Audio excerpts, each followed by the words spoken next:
Jadi tuan-tuan, sekarang akan kami perbincangkan fasa 5 dari acara, yaitu perbincangan tentang laporan sementara dari 5 panitia tentang keadaan pekerjaan dalam panitia mereka dan hasil-hasil yang sampai sekarang telah dicapai.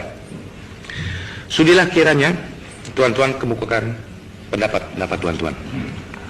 Saya kira bahwa tuan-tuan dapat setuju dengan saya jika saya katakan bahwa laporan-laporan ini dapatlah hendaknya memberi kepercayaan akan penyelesaian yang segera dan memuaskan dari konferensi meja bundar.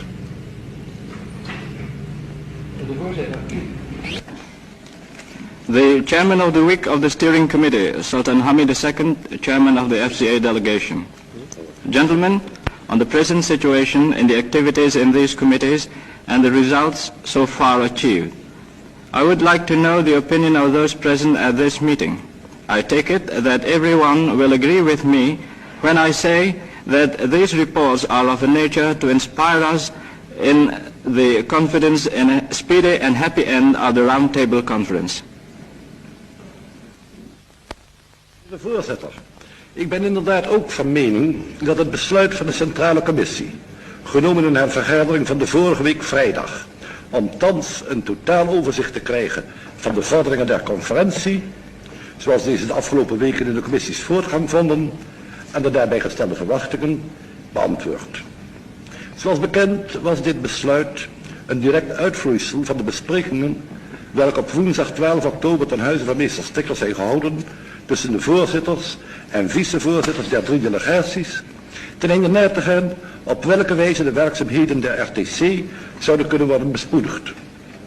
De bescheiden hier voor ons liggende geven in hun zakelijke opsomming van behandelde onderwerpen, van vele punten van overeenstemming en van nog slechts weinige, hoewel belangrijke punten van verschil, in een geheel een bemoedigend beeld. The chairman of the Netherlands delegation. Mr. Chairman, I indeed share the opinion that the decision made by the steering committee on Friday last week to obtain by today a general survey of the progress of the conference achieved in the course of the recent weeks was a happy one. This decision was a direct consequence of the talks on Wednesday, 12 October, at the House of Ministers Sticker, between the chairman and vice chairman of the 3 delegations, which were held in order to devise means and ways to